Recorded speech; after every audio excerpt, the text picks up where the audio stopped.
శ్రీరామ రామ రామేతి రమే రామే మనోరమే సహస్రనామ తత్తుల్యం రామనామ వరాననే శ్రీరామ రామ రామేతి రమే రామే మనోరమే సహస్రనామ తత్తుల్యం. ఓం నమో భగవతే వాసుదేవాయ నమః. ఉపనిషత్ దర్శనం వచన పఠనం. శుక్ల యజుర్వేదాంతర్గత ఉపనిషత్తులలో 16వది తారాసారోపనిషత్. శ్లోకం: యన్నారాయణ తారార్థ సత్యజ్ఞాన సుఖాకృతి త్రిప నారాయణాకారం తద్బ్రహ్మైవాస్మి కేవలం. పూర్వం ఒకనాడు భరద్వాజ మహర్షి యాజ్ఞవల్కుడి దగ్గరికి వెళ్ళి, మహర్షి, తారకం అంటే ఏది, ఏది మానవుల్ని తరింపజేస్తుంది అని ప్రశ్నించగా యాజ్ఞవల్కుడు ఇలా సమాధానం చెప్పాడు: భరద్వాజ, ఓం నమో నారాయణాయ అనే అష్టాక్షరీ మంత్రం చిదాత్మకమైంది, అదే తారకం. ఈ తారక మంత్రంలోని మొదటి అక్షరం ఓం ఆత్మస్వరూపం, నమః అనే 2 అక్షరాల ప్రకృతి స్వరూపం, నారాయణాయ అనే చివరి 5 అక్షరాలు పరబ్రహ్మ స్వరూపం. ఈ విషయాన్ని గ్రహించి ఎవడైతే ఈ దివ్య తారక మంత్రాన్ని ఉపాసిస్తాడో వాడు అమృతుడవుతాడు. ఈ తారకంలోని ఒక్కో అక్షరం ఎంతో విశిష్టమైంది.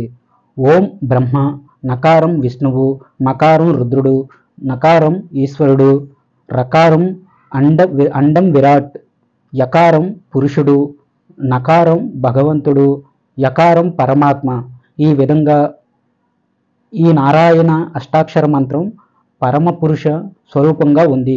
ఇదే ఋగ్వేదానికి మొదటి పాదం. ఇందులో ఉన్న మొదటి అక్షరం ఓం అనేది పరబ్రహ్మ స్వరూపం. దీన్నే ఉపాసించాలి. ఇది సూక్ష్మాక్షరం. ఈ ఓంకారమే 8 అనగా అష్టాత్మలు విధులుగా అవుతుంది. అకారం మొదటి అక్షరం, ఉకారం 2వ అక్షరం, మకారం 3వ అక్షరం, బిందువు 4వ అక్షరం, నాదం 5వ అక్షరం, కళ 6వ అక్షరం, కళాతీరం 7వ అక్షరం, తత్పురుషుడు 8వ అక్షరం. ఇది తరింపజేసేది కనుక ఓంకారం తారకమని చెప్పబడింది. ఈ తారకాన్నే పరబ్రహ్మ స్వరూపంగా తెలుసుకోవాలి. ఇదే ఉపాసించదగింది. ఓంకారంలోని 8 అక్షరాలు ఈ విధంగా అయ్యాయి: 1 అకారం నుంచి జాంబవంతుడనే పేరుతో బ్రహ్మ, 2 ఉకారం నుంచి ఉపేంద్రుడు, 3 మకారం నుంచి శివుడు హనుమంతుడు, 4 శత్రుఘ్నుడు బిందువు, 5 భరతుడు నాదం, 6 లక్ష్మణుడు కళాపురుషుడు, 7 కళాతీత భగవతి సీతాదేవి, 8 తత్పురుషుడైన పరమాత్మ శ్రీరామచంద్రుడు. అది ఓం అనే అక్షరాన్ని చెప్పబడ్డ సర్వం. దీనికి ఉపవ్యాఖ్యానం ఈ విధంగా చెప్పబడింది: భూతం, భవ్యం, భవిష్యత్తు, ఇంకా ఇతర మంత్ర వర్ణదేవతలు, ఛందస్సు, రుక్కు, కళాశక్తి, సృష్టాత్మకం అనే వాటిని ఎవడు తెలుసుకుంటాడో వాడు ధన్యుడు. ఇది యజుర్వేదం 2వ పాదం. భారద్వాజ మహర్షి తిరిగి యాజ్ఞవల్కుడిని ఇలా అడిగాడు: మహర్షి, ఏ మంత్రాన్ని ఉపాసిస్తే పరమాత్మ ప్రీతి చెందుతాడు? ఏ మంత్రాల వల్ల ఆయన తన ఆత్మని చూపిస్తాడు అని యాజ్ఞవల్కుడు చెబుతున్నాడు. పరమాత్మ భగవంతుడు శ్రీమన్నారాయణుడే. ఆయనే అకారం అని చెప్పబడ్డ జాంబవంతుడు. భూర్భవ స్వాహ అయిన ఆయనకి నమస్కారం. పరమాత్మ అయిన శ్రీమన్నారాయణుడే ఉకార వాచ్యుడైన ఉపేంద్రుడు. ఆయనకి నమస్కారం. పరమాత్మ స్వరూపుడైన శ్రీమన్నారాయణుడే మకార వాచ్యుడైన శివస్వరూపుడైన హనుమంతుడు. ఆయనకు నమస్కారం. పరమాత్మ అయిన ఆ శ్రీమన్నారాయణుడే బిందు స్వరూపుడైన శత్రుఘ్నుడు. ఆయనకు నమస్కారం. పరమాత్మ అయిన శ్రీమన్నారాయణుడే నాదరూపుడైన భరతుడు. ఆయనకు నమస్కారం.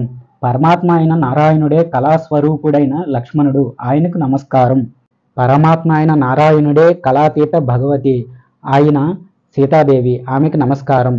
నారాయణ పరమాత్మే తత్పరుడు, పురుషోత్తముడు, నిత్య శుద్ధ బుద్ధ ముక్తి స్వరూపుడు, నిత్య పరమానంద అనంత అద్వైత పరిపూర్ణుడు, పరబ్రహ్మ అయిన రాముడు. ఆయనకు నమస్కారం. ఈ విధంగా అష్టాక్షరి మంత్రాన్ని అర్ధసహితంగా ఎవడు పఠిస్తాడో వాడు అగ్నిపూతుడవుతాడు. అలాగే వాయు, ఆదిత్య, స్థాను పూతుడు కూడా అవుతాడు. అందరు దేవతలు అతడి గురించి తెలుసుకుంటారు. అతడికి ఇతిహాస పురాణాలు, రుద్రాధ్యాయాలు 100,000 జపించిన ఫలితం లభిస్తుంది. శ్రీమన్నారాయణ అష్టాక్షరి మంత్ర స్మరణతోనే శతసహస్ర గాయత్రి మంత్రజపం చేసిన ఫలం కలుగుతుంది. 10,000 సార్లు ఓంకారాన్ని జపించిన పుణ్యం వస్తుంది. ఈ మంత్రజపం చేసినవాడు తనకు ముందు వెనుక 10 తరాల వారిని పవిత్రం చేస్తాడు. నారాయణ మంత్రం మహిమను గురించి ఎవరు తెలుసుకుంటారో ఆ విద్వాంసులు శ్రీహరి పరమపదాన్ని ఎప్పుడూ చూస్తుంటారు. అది ఆకాశంలో విస్తారంగా ప్రకాశిస్తుంది. ఎంతో నిష్ఠాపరులైన విప్రులు మాత్రమే దాన్ని పొందగలరు. ఎందుకంటే అది శ్రీ మహావిష్ణువు కొలువుండే నివాస స్థానం. ఇది 3వ పాదం సామవేదం. శుక్ల యజుర్వేదాంతర్గత ఉపనిషత్తులలో 16వది అయిన తారాసార ఉపనిషత్తు సమాప్తం. స్వస్తి. జై శ్రీరామ్.